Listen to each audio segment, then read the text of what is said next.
보통 70 먹은 아줌마가 길을 건너려고 그러면 뒤로 돌아다 보잖아. 2차선에서 2개 차선 저기 막 이면 도로 주택가에 난 기사가 있으니까 그럼 내가 그래요. 저분 길 건너려고 그런다. 서라. 1년 동안 그냥 가는 거예요. 핸대는 소리가 차 조심해야지 왜 내가 조심하느냐고. 그러니까 사람이 차 조심을 해야 돼. 차가 사람을 조심해야 되는데 우리는 사람이 차를 조심해야 돼. 하도 내가 잔소리하니까 요즘은 서요. 딱 우리가 서갖고 웃으면서 가라고. 그럼 70 먹은 아줌마가 느닷없이 우리가 쓰잖아요. 웃으면서 가라고 그러잖아요. 그럼 70 먹은 아줌마가 우리 차를 보고 표정이 이런 표정이야. 진짜 가도 돼? 이런 표정이야. 진짜 가도 돼? 이런 표정. 그래서 우리가 웃으면서 진짜 가도 돼요. 예. 그럼 그때서 웃으면서 건너가요. 그러니까 자기를 위해서 차가 서준다는 건 상상을 못하는 거죠. 자기를 위해서 차가 서준다는 거는. 제가 지난번에 원주 국토관리청에서 강의가 있었어요. 원주 국토관리청에서 강의가 가깝잖아요. 내가 운전하고 나갔어요. 운전하고 나갔는데 치학체육관에서 강의 끝나고 돌아오는데 치학체육관에서 가는데 도로 한가운데 젊은이가 라켓 2개를 뒤에다가 메고 가운데 갇힌 거야. 걔네들이 갇혀 있는데 차들이 싱싱 달리더라고. 건널목 한가운데 갇혀 있는데. 그래서 내가 차를 딱 세웠어요. 내가 쓰니까 뒷차들도 다 섰죠. 한 개 차선이니까 다 서갖고 내가 쓰면서 웃으면서 건너가라고. 그랬더니 젊은이 둘이서 날 보고 하는 표정이 진짜 가도 돼? 이런 표정이. 진짜 가도 돼? 그래서 내가 진짜 가도 돼. 그랬더니 얘네들이 이 산더미만한 애들이 딱 건너가다가 갑자기 내 차로 몸을 돌리더니 90도 인사를 하고 가는 거예요. 걔네들 기분 좋게 건너가고 나 기분 좋은데 걸리는 시간이 3초밖에 안 걸렸어요. 3초. 근데 우리는 그 3초를 내놓지 못하는 거예요. 사람을 무시하는 거죠. 사람을 존중해 주는 게 아니라 사람을 무시하는 거예요. 지난 1월 달에 제가 괌에 강의를 갔어요. 괌에 강의를 갔는데 저녁에 나하고 같이 간 신부님이 시내 구경 나가자고 해서 나갔어요. 근데 건널목을 건너려고 그랬는데 2걸음을 걷는데 빨간불이 딱 켜졌어. 어떻게 뒤로 딱 물러났죠. 뒤로 물러났더니 그 앞에 있는 차가 나보고 웃으면서 가라는 거예요. 네가 가던 길이니까 가라는 거예요. 뒷차들이 쫙 서 있는데 나는 빨간불이고 자기는 파란불인데 나보고 가라는 거야. 항상 선진국에 가보면은요 누가 우선이냐면 사람이 우선이에요. 사람이 건너겠다면 차는 자기가 파란불이라도 서요. 그리고 신호 없는 데는 당연히 자기가 알아서 서요. 제가 1년에 도로를 9만 킬로를 다녀요. 내 차로 9만 킬로. 택시 기사들이 1년에 얼마를 뛰느냐면 4만 5천 킬로를 뛰어요. 근데 나는 9만 킬로를, 나는 택시를 했어도 택시 기사들보다 2배 돈을 더 벌었을 거야. 9만 킬로를 뛰니까. 그러니까 하루 중에 보통 도로에서 6시간 정도 있어요. 근데 매일 그렇게 있어요. 그러니까 도로에서 벌어지는 일은 세상 어느 누구보다도 내가 많이 알아요. 오늘도 영동고속도로로 나왔는데 영동고속도로가 4차선이야. 4차선이면은 1차선은 추월 차선이에요. 추월 차선. 추월하면 들어가 줘야 돼요. 추월하면 들어가 줘야 되고 추월하면 들어가 줘야 돼. 왜냐하면 뒤에 바쁜 차들 가라고. 내가 이탈리아를 가보니까 이탈리아는요 1차선이 보통 130에서 140으로 달려요. 추월하는 차들이니까 쫙쫙. 그리고 만약에 100km로 달리는 차들이 있으면은 막 뒤에서 상향등을 막 켜요. 비키라고. 그러면은 막 달리다가도 뒤에서 막 상향등을 켜잖아요. 내가 지금 천천히 가나 바로 빠져줘요. 내가 그걸 보고 내가 촌놈 유럽 여행기 그 책에도 썼지만은 너무 신기한 거야. 그냥 쉑쉑 가는 거예요. 그리고 바로바로 비켜주고 너무 신기하더라고요. 근데 우리나라는요 1차선에서 시속 95km로 앞에는 3km가 뻥 뚫려 있어. 그래도 단 한 번도 차선 안 바꿔요. 자기 때문에 뒤에 1km가 꽉 막혀 있는데도 한 번도 차선 안 바꿔요. 오로지 1차선으로만 가.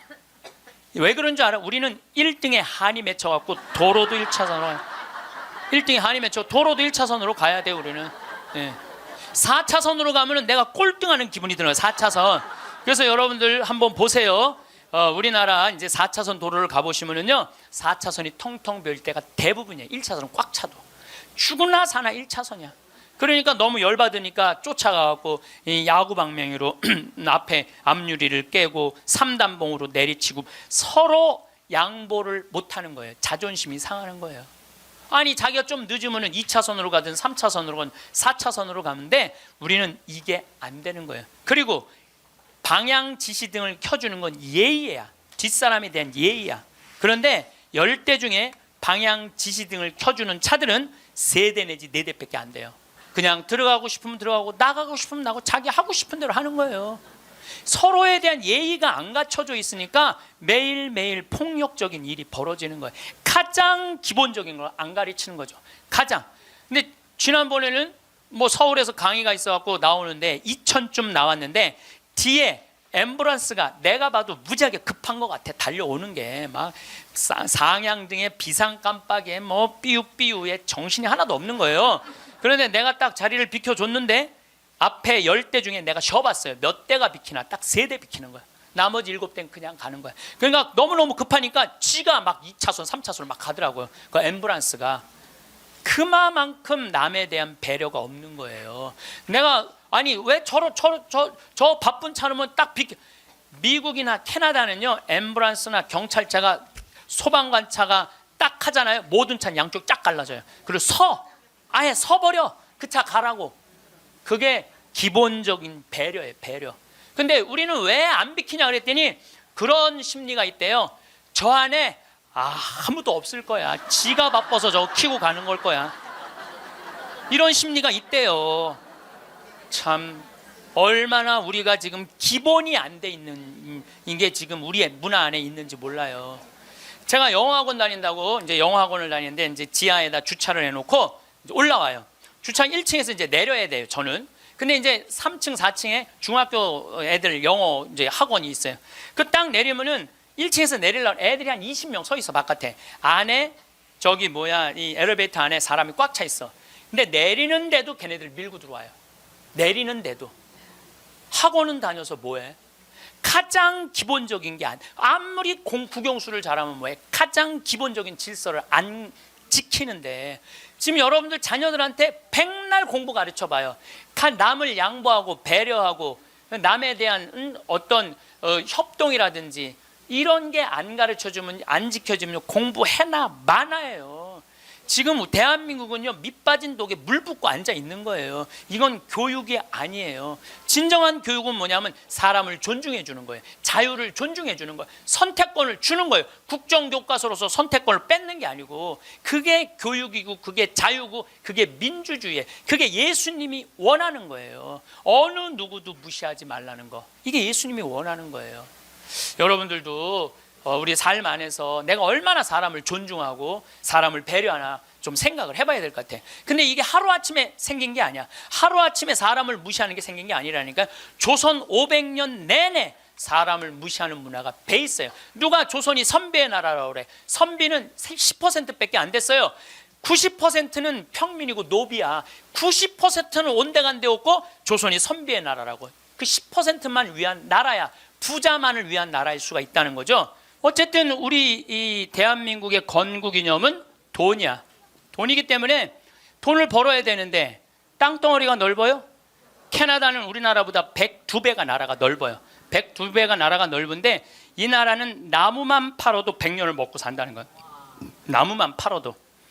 사우디아라비아는 석유만 팔아도 국민소득이 7만 달러야. 아무것도 안 해도. 근데 우리나라는 아무것도 없어. 땅도 안 넓고 자원도 없고.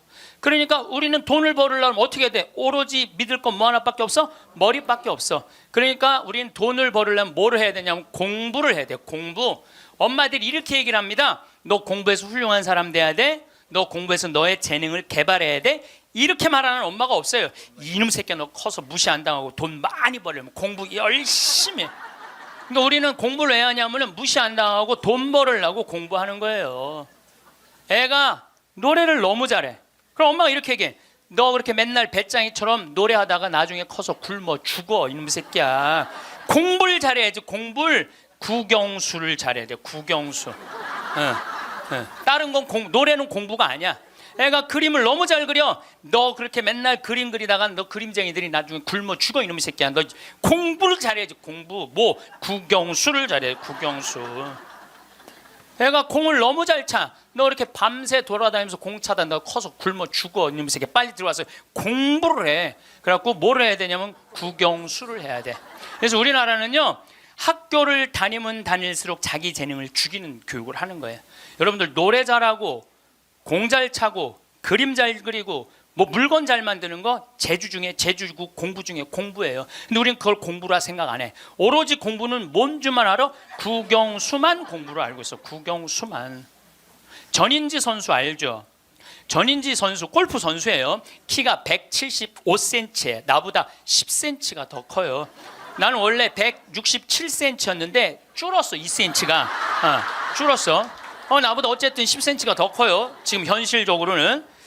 그런데 이 전인지 선수가 올해 US 오픈, 일본 오픈, 한국 오픈, 또 한국에서는 5승을 했어요. 그래갖고 올해 21살짜리가 벌은 돈이 20억이 넘어요. 한 해만. 근데 전인지 선수는 초등학교 5학년 때 우리나라 12,000명 수학 경시대에서 모여갖고 똑똑한 애들 모여갖고 수학 경시대 중에 1등한 애, 대상 받은 애. IQ가 무려 138이에요. 근데 이 아버지는 태권도 선수였던 아버지는 전인지 선수를 공부를 가르치고 싶지 않았어요. 골프를 가르치고 싶었어요.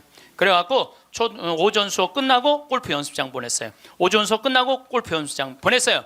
교감 선생님이 난리가 났어요. 아니 이 천재를 왜 수학연재를 운동을 시키느냐, 수학을 가르쳐야지.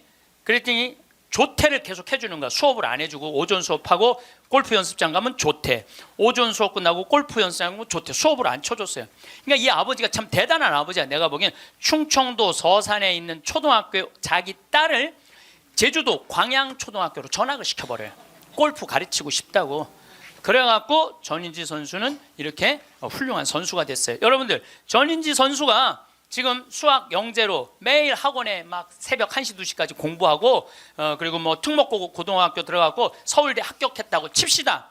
매일 공부한 전인지 선수가 어떨 것 같아요? 안경 이렇게 두꺼운 거 끼고, 분명히 그랬을 거예요. 안경 두꺼운 거 끼고 허리는 약간 꼬부정해갖고 머리도 이상하게 해갖고 이러고.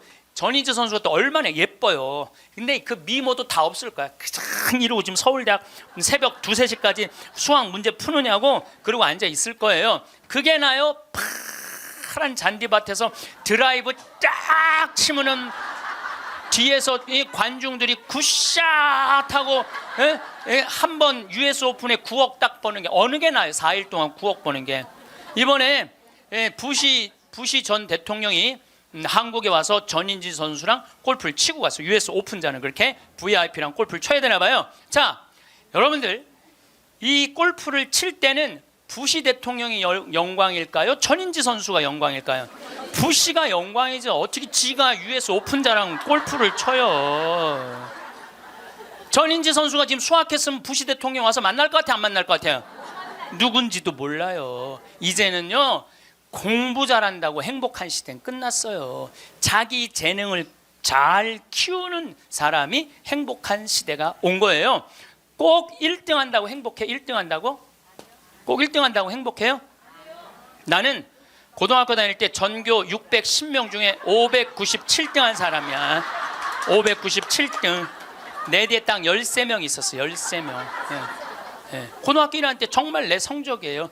그런데 작년이 내가 고등학교 졸업한 지 30년 되는 해. 작년이 30년이 되면은 홈커밍 데이 행사를 한대요. 홈커밍 데이 행사라는 건 뭐냐면은 30년 만에 고등학교 졸업한 친구들끼리 다 모여, 호텔에서. 그래갖고 선생님 모셔다가 절도 하고, 그 다음에 누가 출세했는지, 누가 돈 많이 벌었는지, 누가 잘 사는지 못 사는지 확인하는 행사래요. 그게 나는 작년에 처음 들었어. 그런 게 있는 줄. 왜냐하면 난 고등학교 졸업하고 동창 모임을 단 한 번도 나간 적이 없어요. 왜냐하면 길이 다른데. 기숙사 생활 저기 막 7년 하고 신학교 10년 하고 신부됐는데 친구들을 만날 일이 하나도 없었어요. 근데 내가 졸업한 고등학교는 지금 현역 국회의원이 3명 있어요. 당 대표도 하나 있어요. 우리 학교 졸업생 중에 현역 국회의원이 3명이나 있어요. 그 우리 시의 시장님도 우리 학교 5년 선배야. 나하고도 아주 친해. 나하고도 아주 친해. 그러니까 명문이죠, 명문. 근데 이제 뭐 음악회도 하고 그 호텔에 모여갖고 하는데 초청 강의 시간이 있대요. 근데 동창들이 모여서 회의를 했대. 우리 학교 졸업생 중에 가장 훌륭하게 된 사람이 누구냐? 그 사람을 데려다가 강의를 듣자. 왜 나래? 나 597등.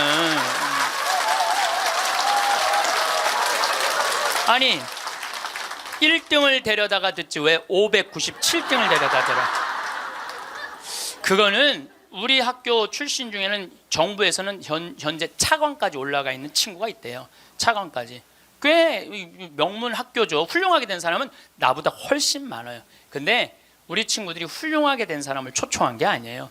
자기가 하고 싶은 것 사는 사람을 초청한 거. 왜냐하면 난 중고등학교 때 가장 하고 싶었던 게 신부님이에요.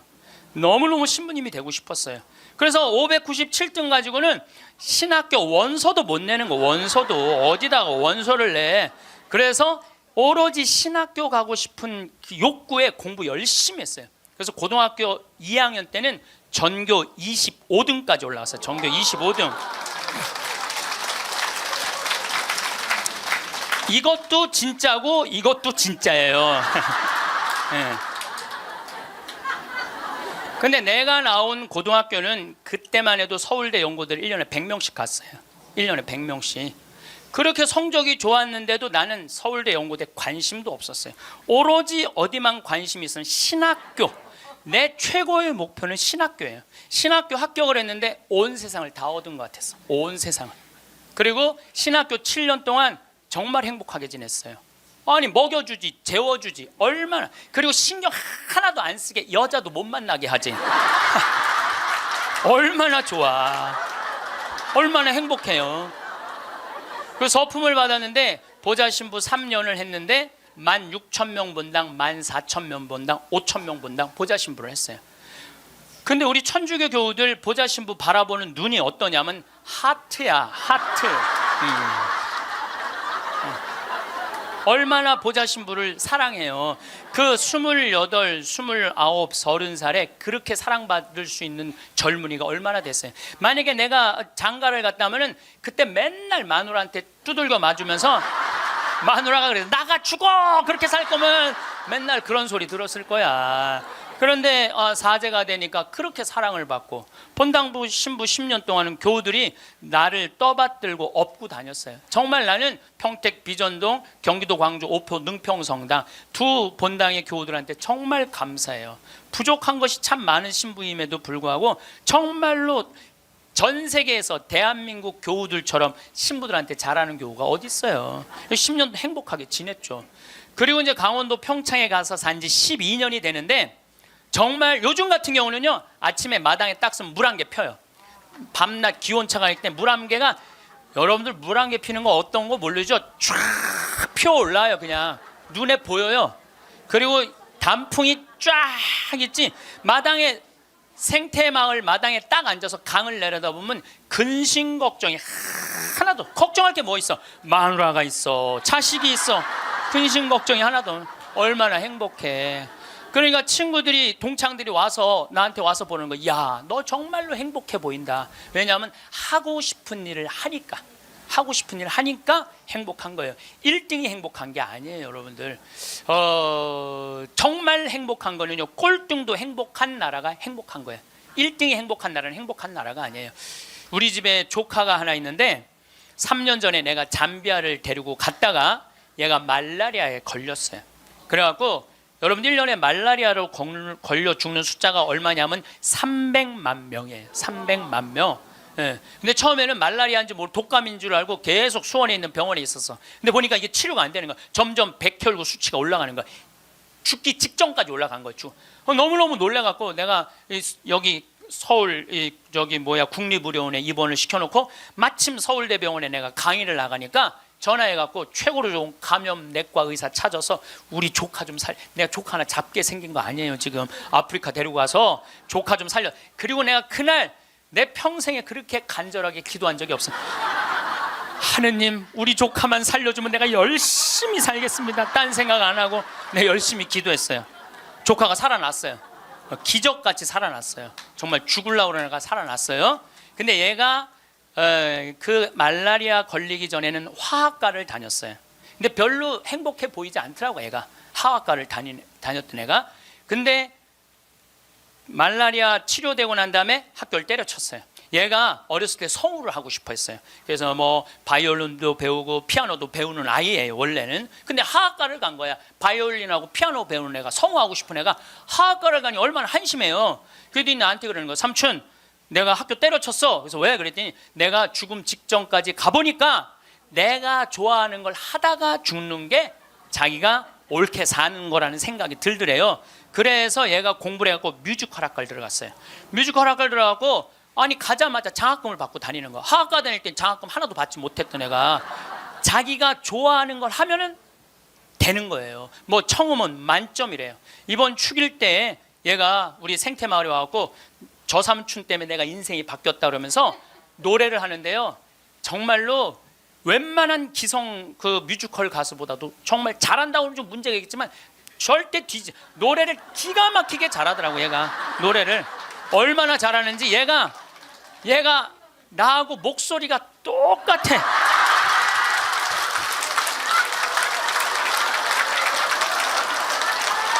막 내가 심장이 떨리더라고. 심장이. 그런데 그 아버지인 우리 둘째 형이 나한테 하는 얘기가 지금 쟤는 대한민국에서 제일 행복한 애라고. 자기가 하고 싶은 걸 하니까. 그래서 내가 그 아이를 볼 때마다 너무 기특해갖고 이번 주 토요일 날도 노트라듬 드 파리라는 뮤지컬을 내가 끊어줬어요. 최고 좋은 좌석에 너 가서 보라고. 그러니까 애가 자기가 하고 싶은 걸 하니까 박수를 쳐주고 싶은 거야. 여러분들도 정말 자녀들을 사랑한다면 여러분들이 좋아하는 국영수를 가르치지 말고 국영수를 가르치지 말고 자녀가 좋아하는 걸 찾아줘야 돼요. 제가 몇 년 전에 우리나라 최고 좋은 특목고등학교 합격한 여학생이 저를 찾아왔어요. 우울증에 걸려갖고. 얘는 우울증에 걸리니까 머리를 안 깎았어요. 허리까지 머리가 나왔어. 근데 얘는 나하고 1시간 동안 면담하는 동안 단 한순간도 고개를 들지 않았어요. 그러니까 팍 고개를 숙이니까 그 긴 머리가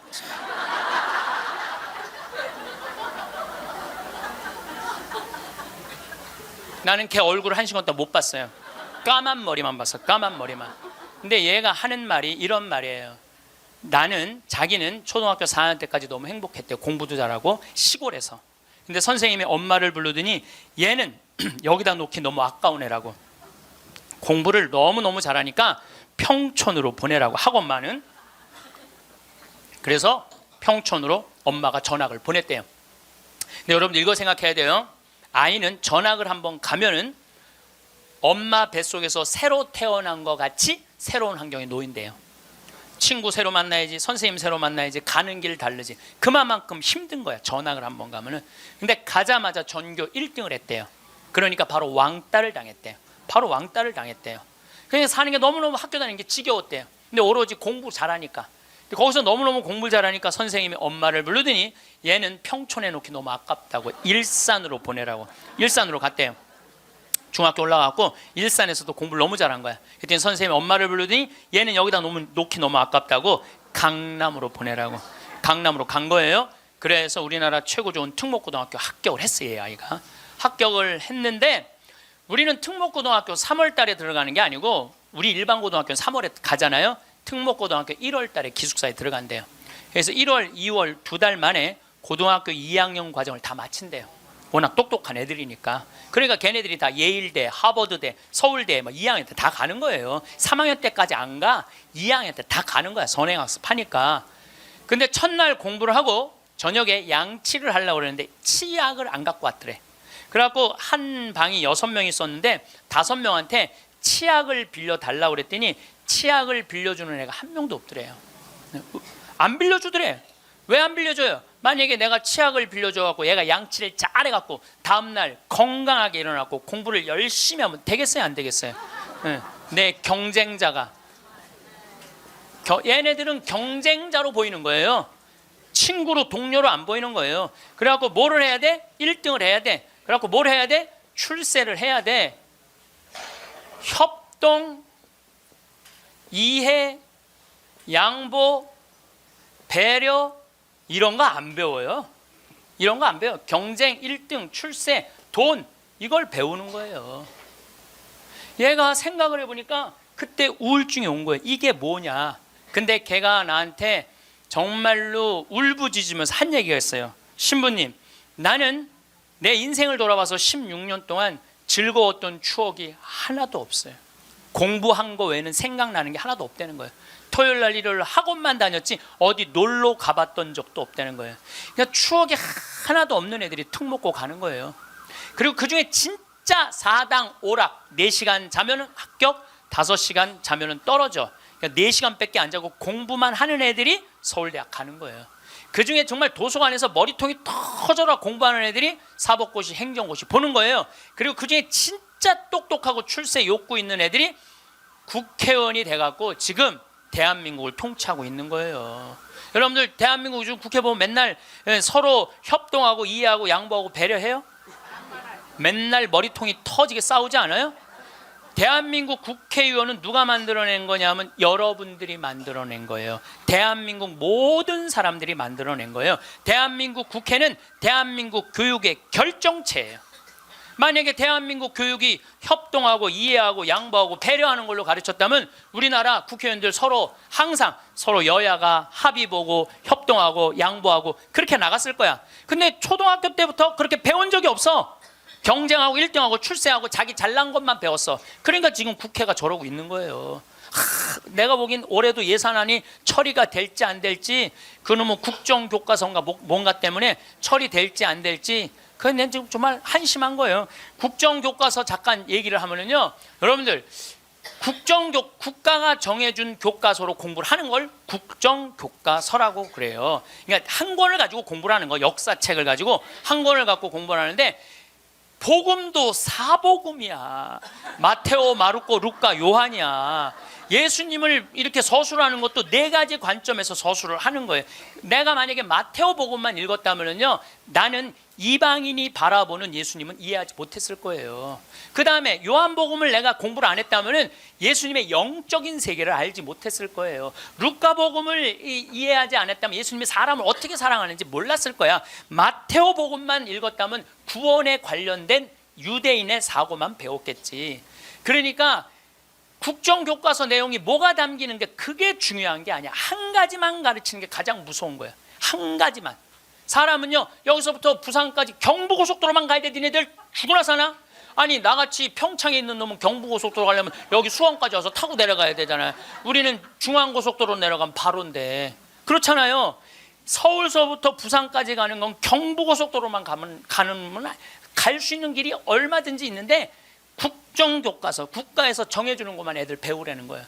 그러니까 이게 답답한 거예요. 그러니까 타협, 양보, 이해, 배려가 생기지가 않는 거예요. 그게 내용이 뭐가 담기는 건 난 모르겠어. 내용이. 그렇지만은 이 자유를 박탈하는 거예요. 자유를. 그러니까 우리나라 아이들은 경쟁 1등 출세, 무슨 교육부 장관인가 뭐 하는 분이 왜 한 가지 애들이 답이 헷갈리면 어떻게 하냐 그래. 답이 헷갈리면. 이게 참, 이게 지금 내가 평화방송 강의하면서 할 얘기는 아니지만은 답이 어딨어. 답이, 인생의 답이 어딨어. 자기가 찾아가는 게 답이지. 그러니까 우리는 1등부터 꼴등까지 정해놓고 1등은 훌륭하고 꼴등은 안 훌륭하다. 이거하고 국정교과서 똑같은 거예요. 똑같은 거야. 참 가슴 아픈 일이죠. 그래서 우리는 1등을 해갖고 어딜 들어가야 돼? 서울대학을 들어가야 돼. 이게 행복 공식이야. 돈을 벌으려면은 공부를 잘해야 되고 공부를 잘해서 1등을 하고 1등을 해갖고 서울대학을 들어가야 돼. 공부 잘한다고 행복한 거 아니에요. 공부 잘한다고 하고 싶은 일을 하는 게 행복한 거예요. 서울대학을 들어가야지 행복하고 인생에 성공했다는 이 대한민국 사람들의 머리를 뜯어 고쳐야 된다는 거예요. 그러니까 대한민국 엄마들은 임신을 하면은 내 뱃속에 생명이 들어왔다는 생각 안 한다니까. 임신을 하는 순간 내 뱃속에 서울대학 C가 들어왔다. C. 네. 사람으로 안 보여. C로 보여. C로.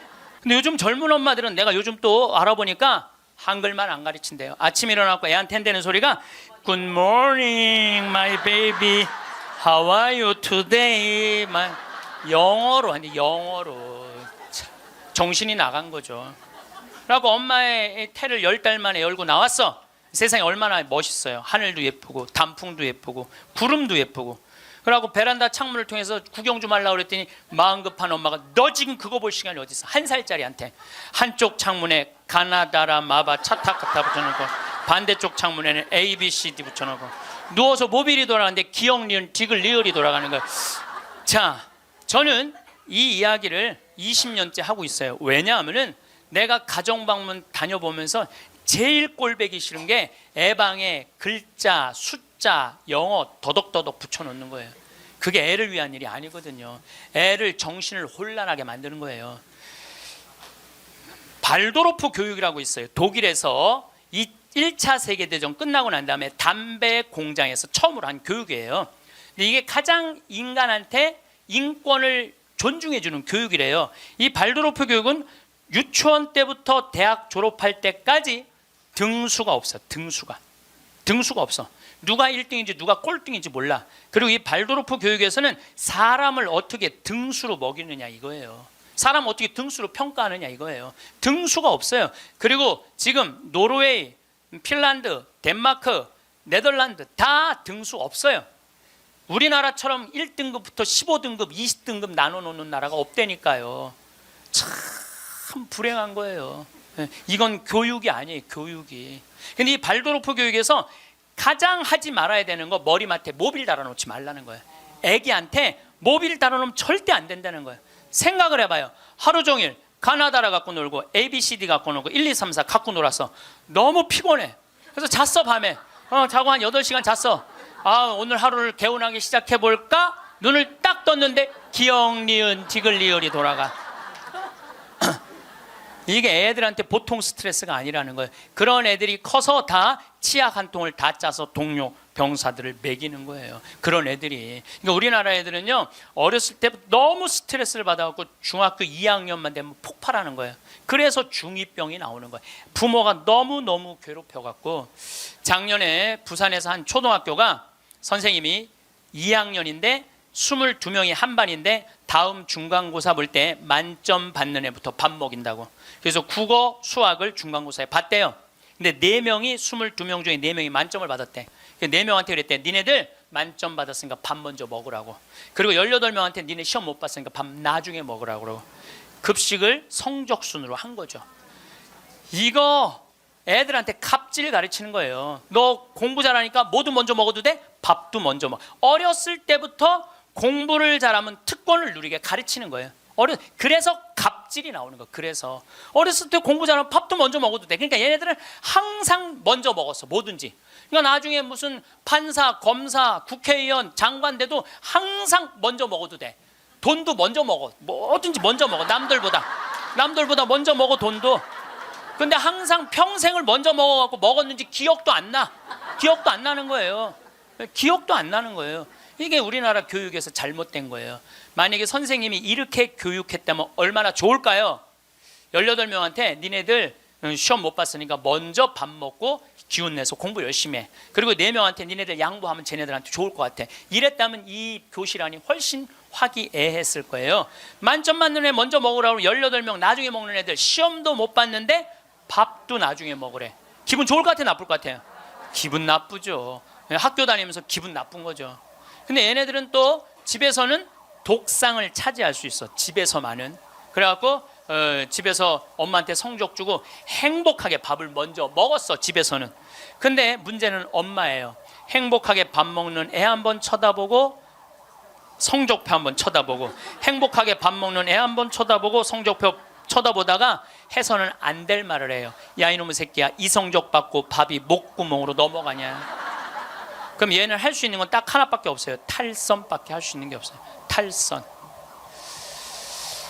작년에 서울에 또 잘 사는 동네에 48살 먹은 명문 사립대 나온 사람이 자기 부인 43살 죽였어요. 아시죠? 근데 이 집이 아파트가 11억이래. 11억인데 이 주식 잡아서 근저당을 잡아서 5억을 날렸대요. 5억을. 그리고 6억이 남은 거죠. 그런데 이제 날리고 난 다음에 왜 죽였느냐? 더 이상 강남에서 최고의 생활을 할 수 없다면 얘네들이 자괴감을 느낄 거라는 거예요. 그러면 11억 아파트에 5억 날리면 얼마 남는 거예요? 6억 남죠? 부인 통장에 3억 현찰이 있었대. 부인이 차분히 돈을 모아놔서. 그럼 9억이야. 꼭 강남에서 살아야 돼? 그 9억을 가지고 평창에 와서 살면은요. 평창에 와서 살면요 갑부예요. 우리 땅 좋은 거 하나에 15만이 한 평에. 그러면 한 300평 사봐야 한 4,500만 원, 5천만 원이에요. 그리고 집 기가 막히게 잘 지면은요 한 1억 5천이면 정말 이 서울의 어떤 집보다 멋있게 질 수 있어. 그래봤자 2억이야 2억. 그리고 7억이 현찰로 남으면요 평창에서 갑부로 살 수 있어요. 근데 우리는요 1등에만 목을 매기 때문에 내려앉는 걸 할 줄 모르는 거예요. 내려앉는 걸 할 줄 모르는 거예요. 여기 있는 분들도 가만히 있어요. 난 망했어. 그리고 가만히 정신 차려보면 그래도 건질 게 많거든. 그런 거 정리해갖고 평창에 오면 다 되는 건데 여기서 살라고 그러니까 힘든 거예요. 여기서 살라고 그러니까. 그러니까 1등병을 고쳐야 돼요. 1등병을. 자기가 하고 싶은 거 하고 사는 게 제일 좋은 거예요. 핀란드 유치원하고 우리나라 유치원하고 자전거를 한 대 갖다 놓고 어린이집 놀이터에 이 자전거를 갖고 정말로 얘네들이 잘 노나 실험을 했어요. 근데 핀란드에는 20명이 있는데 한 명이 막 타고 노는데 다른 애가 아무도 안 건드려. 그럼 얘는 또 타고 놀더니 제자리에 갖다 놔. 다음 애가 또 타고 놀아. 그 다음 애가 또 타고 놀아. 그래갖고 20명이 1시간 내에 다 타고 놀았대요. 그런데 우리나라에는 딱 20명이 그 자전거 새 자전거를 보더니 20명이 매달려갖고 네가 먼저 타느냐 내가 먼저 타느냐 싸워갖고 1시간 동안 한 명도 못 탔다는 거예요. 자 여러분들 이게 EBS에서 5년 전에 한 실험이에요. EBS에서 5년 전에 한 실험이에요. 똑같은 자전거를 놓고 핀란드 애들은 다 타고 놀았는데 똑같은 자전거를 놓고 우리나라 애들은 한 명도 못 탔어요. 우리나라엔 지금 먹을 재산이 너무너무 많아. 나눌 게 너무너무 많아. 그런데 아무도 못 가져. 너도 못 갔고 나도 못 갔고. 하늘에서 붕 떠 있어. 천국은 나누느냐 나누지 않느냐로 결정돼요. 천국과 지옥은. 여러분들 이 하느님이 제가 늘 말씀드리잖아요. 하느님이 째째한 분이 아니에요. 천당 지옥 다 먹을 거 상다리가 부러지게 차려놔. 너무 많이 차려놓으니까 상이 너무 커. 그러니까 젓가락이 저기까지 먹어야 되니까 우리 팔 2배만 해. 전부 다 젓가락이. 천국에 가보니까 살이 다 통통 쪘어. 왜 쪄? 이걸 찝어갖고 저쪽에 있는 애한테 너도 한번 먹어봐. 너도 한번 먹어봐. 너도 한번 먹어. 서로 먹여주는데 지옥은 자기 팔보다 2배 긴 젓가락을 쥐고 저만 먹으려고. 이 자전거하고 이거하고 똑같은 거예요. 우리나라도 지금 똑같아요. 우리나라 정말 돈이 많은 나라인데 다 여유가 생겼는데 아직도 자기 입에만 집어넣으려고 그래. 자기 입에만 집어넣으려고 그러는 거야. 빌 게이츠가 며칠 전에 얘기했잖아요.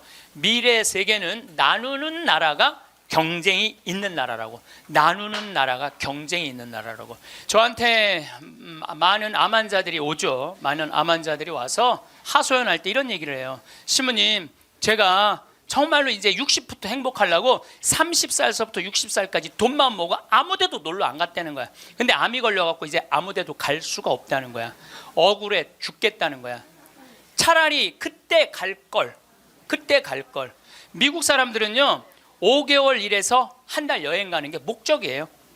5개월 열심히 돈 모아. 그건 이번엔 내가 뭐 어딜 간다 그러면 열심히 와서 한 달 휴가 화끈하게 갔다 와요. 또 한 5개월 열심히 모아. 또 한 달 화끈하게 왔다가 그 사람들 한 30년 동안 살면서 거의 60번 정도의 휴가를 멋있게 갔다 오는 거예요. 근데 우리나라는 30살부터 60살까지 나중에 가려고 한 번도 안 가. 근데 떨커덕 뭐가 걸려? 암이 걸려갖고 이거 뭐 죽을지 살지 이 모르는 그런 상황에 들어가는 경우가 많다는 거예요. 행복하려고 그러면 언제 행복해야 돼? 지금 행복해야 돼. 지금. 나중에는 기다려주지 않는다는 얘기예요. 세상에 가장 허망한 약속이 뭐냐면 나중에 뭘 한다는 거예요. 나중에. 제가 여러분들한테 강의 때 이렇게 말씀드렸어요. 여러분들 여행은 가슴이 떨릴 때 가야지 다리가 떨릴 때 가면 안 됩니다. 기억나세요? 그런데 대개 한 50에서 60 되신 분들이 이때 여행을 가고 싶어. 말대로 여행을 가고 싶은데 지금 애도 교육도 시켜야 되고 결혼도 시켜야 돼. 그러니까 신부님 나중에 간다고.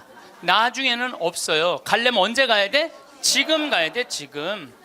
금 중에 제일 소중한 금이 황금도 아니고 소금도 아니고 지금이에요, 지금. 여러분들 중에 이런 분들이 있어요. 아, 오늘 정말로 갈비가 먹고 싶다. 내가 아들을 셋을 키워놨는데 큰아들이 사줄래나 둘째 아들이 사줄래나 막내 아들이 사줄래나 이렇게 생각하는 분은 바보 중에 상바보예요. 왜냐하면은 아니 아들이 무당이야? 막 일하다가 엄마가 지금 갈비 먹고 싶어 하네? 오늘 가서 사드려야 되겠다. 이런 자식 있어요, 없어요? 없어요. 지금 갈비 먹고 싶은 거 누구만 알아? 나만 알아. 이거 누가 사줘야 돼? 내가 사줘야 돼. 누구 돈으로? 내 돈으로. 내 돈으로. 네. 여러분들이 행복하시고 싶으면은 뭐를 벌어야 되냐면 거지 근성을 벌여야 돼. 거지 근성. 누가 사 주기를 바라는, 누가 나를 행복하게 해주기를 바라는 이 거지 근성을 버려야 돼. 먹고 싶은 거 있으면 누가 사 먹어야 돼? 내가 사 먹어. 행복하고 싶으면 누가 행복하면 돼? 내가 행복하면 돼. 언제? 나중에 말고 언제? 지금. 여러분들 지금 어느 교수님이 한 얘기지만은 아이스크림이 있어. 이 아이스크림이 있는데 너무 더워. 그럼 이거 어떻게 해야 돼? 먹어야 돼. 언제 먹어야 돼? 지금 먹어야 돼. 이거 나중에 먹는다고 놔두면은 이거 녹아서 남아 있어요? 안 남아 있어요? 그래서 투자를 하고 싶어도 여러분들이 가장 어리석은 투자가 뭐냐면 주식 투자예요. 주식 투자. 여기 지금 주식 투자하는 분들 분명히 계실 거예요. 자, 주식 투자를 할 동안은 그 돈 써요? 못 써요? 못 써요. 그런데 제가 모 은행의 지점장들 300명한테 강의를 한 적이 있어요. 근데 그분들이 나한테 이렇게 말을 해요. 대개 주식 투자하는 개인의 96%는 평생 하다 보면은 5천에서 1억 정도는 다 손해보고 나간다는 거. 96%가 써보지도 못하고 날리는 거야. 써보지도 못하고. 저는 요즘 필라테스라는 걸 해요. 제가 필라테스를 하는데 비싸요. 1시간에 뭐 7만 원인가 그 정도 해요. 또 개인 레슨을 하니까. 그런데 제가 뭐 관절염이 있으니까 안 쓰는 근육들이 너무 많더라고. 일주일에 2번을 하는데 내 몸이 나한테 그러더라고. 주인님 너무너무 감사하다는 거야, 나한테. 왜 이렇게 나한테 잘해주느냐고. 필라테스를 하죠. 그 다음에 내가 영어 공부하죠. 나한테 하는 투자는 아깝지 않아요. 그런데 주식 투자는 써보지도 못하고 날리는 거야. 아니 여러분들 5천만 원을 날린 분들 내가 물어볼게요. 여러분들 그 5천만 원을 갖고 자기한테 투자했어. 자기 신앙에 투자해서 5천만 원을 가지고 이스라엘 성지순례를 10번을 갔다 왔다고 생각을 한번 해봐요. 그럼 여러분들은 지금 10번 갔다 온 분들은 예수님하고 트고 지낼 수 있어요. 이스라엘 성지순례 10번 갔다 온 분들은 예수님하고 그냥 맘먹고 막 트고 그냥 얘기할 수 있어. 그게 나 주식 투자 5천만 원에 갖고 한 푼도 못 건져갖고 아이고 속이야, 아이고 가슴이야 이러고 사는 게 나아요. 어느 게 나아? 그러니까 오늘부터 주식 다 팔고 어떻게? 자기한테 투자하세요. 나중에 투자하지 말고 언제 투자해? 지금 투자해야 돼. 지금 투자해야 돼. 그러니까 우리는 어떻게 행복한지도 모르고 서로 무시하고 사는 게 기쁨이 뭔지도 모르고 살아. 우리는 늘 무언가를 향해 달려가고 있습니다. 더 나은 내일을 위해, 더 나은 모습을 위해 쉼없이 앞만 보며 걸어왔습니다. 그런데 문득 이런 생각이 듭니다.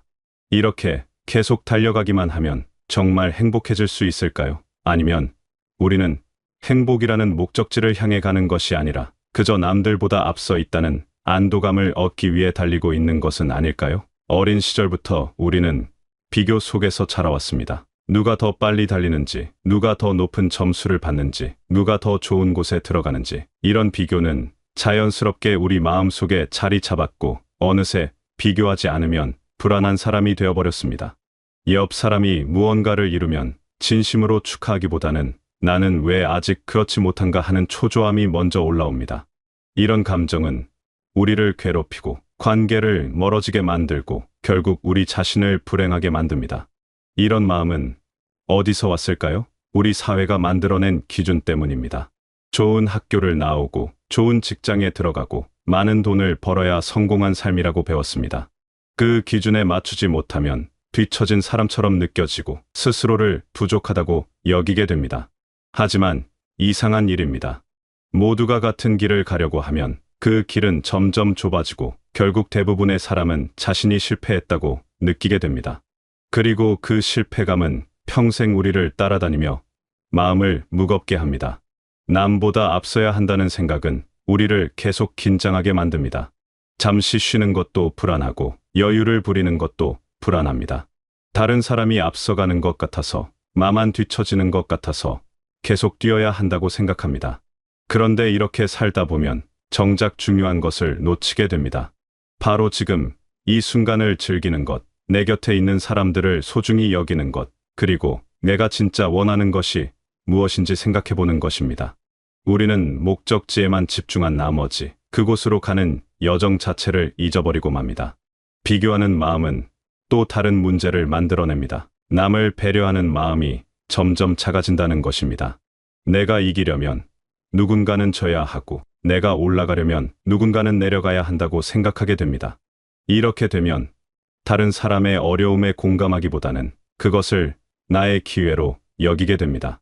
서로 돕고 함께 나아가는 대신 각자 도생의 길을 걷게 되는 것입니다. 그리고 그런 세상에서는 아무도 진정으로 행복할 수 없습니다. 그렇다면 우리는 어떻게 살아야 할까요? 가장 먼저 필요한 것은 용기입니다. 남들이 정해놓은 성공의 기준을 따르지 않을 용기, 내가 정말 좋아하는 것을 찾을 용기, 그리고 남들과 다른 길을 걸어도 괜찮다고 스스로를 인정할 용기입니다. 이 용기가 없으면 우리는 평생 남의 삶을 살게 됩니다. 남의 꿈을 이루려고 애쓰고, 남의 기준으로 나를 평가하고, 남의 시선을 의식하며 살아가게 됩니다. 진짜 성공은 무엇일까요? 많은 사람이 성공을 돈이나 명예로 정의합니다. 물론 그것들도 중요합니다. 하지만 그것이 전부는 아닙니다. 진짜 성공은 내가 무엇을 할 때 가장 즐거운지 아는 것, 나만의 재능이 무엇인지 발견하는 것, 그리고 그것을 통해 내가 만족하는 삶을 사는 것입니다. 남들이 보기에 화려하지 않아도 내가 행복하다면 그것이 바로 성공입니다. 세상의 기준이 아닌 나만의 기준으로 삶을 평가할 수 있을 때 우리는 비로소 자유로워집니다. 내가 좋아하는 일을 찾는다는 것은 생각보다 어렵습니다.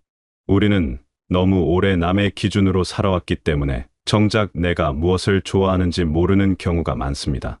그래서 필요한 것이 바로 스스로에게 질문하는 시간입니다. 내가 무엇을 할 때 시간 가는 줄 모르는지, 무엇을 할 때 마음이 편안한지, 무엇을 할 때 내가 살아있다고 느끼는지 생각해 보는 것입니다. 이런 질문들은 단순해 보이지만 우리 삶의 방향을 완전히 바꿀 수 있는 힘을 가지고 있습니다. 이런 질문에 답을 찾았다면 이제는 실천이 필요합니다. 많은 사람이 나중에 시간이 나면, 나중에 여유가 생기면 하겠다고 말합니다. 하지만 나중은 영원히 오지 않습니다. 지금이 아니면 할 수 없습니다. 행복은 미래의 어떤 시점에 갑자기 찾아오는 것이 아니라 지금 이 순간을 어떻게 사느냐에 달려 있습니다. 내일을 위해 오늘을 희생하는 것이 미덕처럼 여겨지지만 사실 그렇게 살다 보면 결국 행복한 내일은 오지 않습니다. 행복을 미루는 것은 아이스크림을 냉동고에 넣어두고 언젠가 먹겠다고 생각하는 것과 같습니다. 시간이 지나면 아이스크림은 녹아버리거나 맛이 변합니다. 행복도 마찬가지입니다. 지금 느끼지 않으면 그 순간은 다시 오지 않습니다. 그래서 우리는 오늘 하고 싶은 것을 오늘 해야 합니다. 먹고 싶은 것을 먹고, 만나고 싶은 사람을 만나고, 가고 싶은 곳을 가야 합니다. 이것이 사치스러운 생각처럼 들릴 수도 있지만 사실 이것이야말로 가장 지혜로운 삶의 방식입니다. 물론 모든 것을 마음대로 할 수는 없습니다. 우리에게는 책임이 있고 해야 할 일이 있습니다. 하지만 그 속에서도 작은 행복을 찾을 수 있습니다. 아침에 마시는 물 한 잔의 시원함, 창밖으로 보이는 하늘의 아름다움, 사랑하는 사람과 나누는 짧은 대화. 이런 작은 것들이 모여서 행복한 하루를 만듭니다. 거창한 성취나 큰 변화가 없어도 이런 작은 순간들이 쌓이면 우리 삶은 충분히 풍요로워집니다. 행복은 거창한 것이 아닙니다. 큰 목표를 이루었을 때만 느끼는 것이 아닙니다. 행복은 일상 속에 숨어 있습니다. 문제는 우리가 너무 바쁘게 살아서, 너무 앞만 보고 달려가서 그것을 보지 못한다는 것입니다. 그래서 가끔은 멈춰 서서 주변을 둘러볼 필요가 있습니다. 내가 지금 어디에 있는지, 누구와 함께 있는지, 무엇을 하고 있는지 확인하는 시간이 필요합니다. 이런 순간들이 우리에게 삶의 의미를 다시 깨닫게 해줍니다. 많은 사람이 누군가가 자신을 행복하게 해주기를 기다립니다. 가족이, 친구가, 혹은 운명적인 누군가가 나타나서 내 인생을 행복하게 만들어주기를 바랍니다. 하지만 안타깝게도 그런 일은 일어나지 않습니다. 다른 사람이 나를 행복하게 만들어줄 수는 없습니다. 행복은 스스로 만들어가는 것입니다. 다른 사람은 우리의 행복에 함께할 수는 있지만 그것을 대신 만들어줄 수는 없습니다. 나를 행복하게 만드는 첫 번째 사람은 바로 나 자신입니다. 내가 나를 소중히 여기고, 내가 나에게 잘해주고, 내가 나를 이해해야 합니다. 그래야 다른 사람도 나를 소중히 여길 수 있습니다. 자신을 사랑하지 못하는 사람은 다른 사람의 사랑도 제대로 받을 수 없습니다. 왜냐하면 자신이 사랑받을 가치가 없다고 생각하기 때문입니다. 스스로를 인정하고 존중하는 것, 이것이 행복으로 가는 첫걸음입니다. 나를 먼저 챙긴다는 것은 이기적인 것이 아닙니다. 오히려 그 반대입니다. 내가 행복해야 다른 사람에게도 행복을 나누어 줄 수 있습니다. 내가 마음의 여유가 있어야 다른 사람의 이야기를 들어줄 수 있고, 내가 충분히 쉬어야 힘든 사람을 도와줄 수 있습니다. 스스로를 돌보지 않으면 결국 지쳐서 아무것도 할 수 없게 됩니다. 비행기 안전 수칙에서 산소 마스크를 먼저 자신에게 착용하라고 하는 것처럼 우리도 먼저 자신을 돌봐야 합니다. 그렇다면 나를 챙긴다는 것은 구체적으로 무엇을 의미할까요? 우선 내 마음의 소리를 듣는 것입니다. 내가 지금 무엇을 느끼는지, 무엇이 필요한지 귀 기울이는 것입니다. 피곤하면 쉬고, 슬프면 울고, 기쁘면 웃는 것. 너무나 당연한 것 같지만 많은 사람이 이것을 하지 못합니다. 감정을 억누르고 필요를 무시하고 계속 참으면서 살아갑니다. 하지만 이렇게 쌓인 감정들은 언젠가 폭발하거나 우리를 병들게 만듭니다. 또한 나를 챙긴다는 것은 내 시간을 소중히 여기는 것입니다. 하루 24시간 중에서 적어도 일부는 온전히 나를 위한 시간이어야 합니다. 아무것도 하지 않아도 되고 누구에게도 방해받지 않는 나만의 시간. 그 시간 동안 내가 하고 싶은 것을 하고, 내가 생각하고 싶은 것을 생각하고, 내가 느끼고 싶은 것을 느끼는 것입니다. 이런 시간이 사치처럼 느껴진다면 그것은 우리가 너무 오래 자신을 뒷전으로 미뤄왔다는 증거입니다. 이렇게 스스로를 돌보는 사람들이 많아지면 사회도 변합니다. 서로를 경쟁자로 보는 대신 동료로 보게 됩니다. 남의 불행을 기회로 여기는 대신 함께 해결할 문제로 봅니다. 혼자 잘 되려고 애쓰는 대신 함께 잘 될 방법을 찾습니다. 이것이 바로 우리가 만들어가야 할 세상입니다. 경쟁이 아닌 협력이, 비교가 아닌 존중이 중심이 되는 세상 말입니다. 물론 이런 변화는 하루아침에 일어나지 않습니다. 우리 안에 깊이 박힌 경쟁의식과 비교하는 습관을 바꾸는 것은 쉬운 일이 아닙니다. 하지만 불가능한 것도 아닙니다. 한 번에 한 걸음씩, 한 사람씩 변화하면 됩니다. 내가 먼저 변하고 그 변화가 주변 사람들에게 영향을 주고, 그렇게 조금씩 세상이 변해갑니다. 거대한 변화도 결국 작은 변화들이 모여서 만들어지는 것입니다. 여러분은 어떤 삶을 원하시나요? 끊임없이 남과 비교하며 불안해하는 삶인가요? 아니면 내가 좋아하는 것을 하며 평온한 삶인가요? 늘 앞서가야 한다는 강박에 시달리는 삶인가요? 아니면 내 속도로 천천히 걸어가는 삶인가요? 선택은 여러분의 몫입니다. 하지만 기억하세요. 남들이 원하는 삶이 아니라 내가 원하는 삶을 선택해야 한다는 것을요. 그것이 진정한 자유이고 진정한 행복의 시작입니다. 우리가 추구해야 할 것은 누구보다 앞서는 것이 아니라 나답게 사는 것입니다. 남의 기준에 맞추는 것이 아니라 나만의 기준을 세우는 것입니다. 남의 인정을 받는 것이 아니라 스스로를 인정하는 것입니다. 이것이 진짜 자유이고 진짜 행복입니다. 세상이 어떻게 평가하든 내가 나 자신에게 만족할 수 있다면 그것으로 충분합니다. 세상은 우리에게 계속 더 빨리, 더 높이, 더 멀리 가라고 말합니다. 하지만 우리는 그 목소리에 휩쓸리지 않아도 됩니다.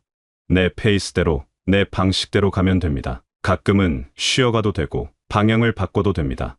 중요한 것은 내가 선택한 길이라는 것, 그리고 그 길 위에서 내가 행복하다는 것입니다. 목적지보다 중요한 것은 그곳으로 가는 여정입니다. 함께 사는 세상을 만들기 위해서는 서로에 대한 이해와 배려가 필요합니다. 내가 잘 되기 위해 남을 밟고 올라가는 것이 아니라 함께 손잡고 올라가는 것입니다. 누군가 힘들어할 때 외면하지 않고 도움의 손길을 내미는 것입니다. 이렇게 할 때 우리는 비로소 따뜻한 세상을 만들 수 있습니다. 혼자서는 갈 수 없는 곳도 함께라면 갈 수 있습니다. 결국 중요한 것은 남들보다 앞서는 것이 아니라 행복한 사람이 되는 것입니다. 남들보다 많이 가지는 것이 아니라 내가 가진 것에 감사하는 것입니다. 더 높이 올라가는 것이 아니라 지금 서 있는 곳에서 만족하는 것입니다. 이것이 우리가 배워야 할 진짜 지혜입니다. 여러분 모두 자신만의 속도로, 자신만의 방식으로 행복을 찾아가시기를 바랍니다. 남과 비교하지 말고 스스로를 사랑하고 지금 이 순간을 소중히 여기시기를 바랍니다. 그리고 그렇게 행복한 여러분이 주변 사람들에게도 따뜻함을 나누어주는 사람이 되시길 바라겠습니다.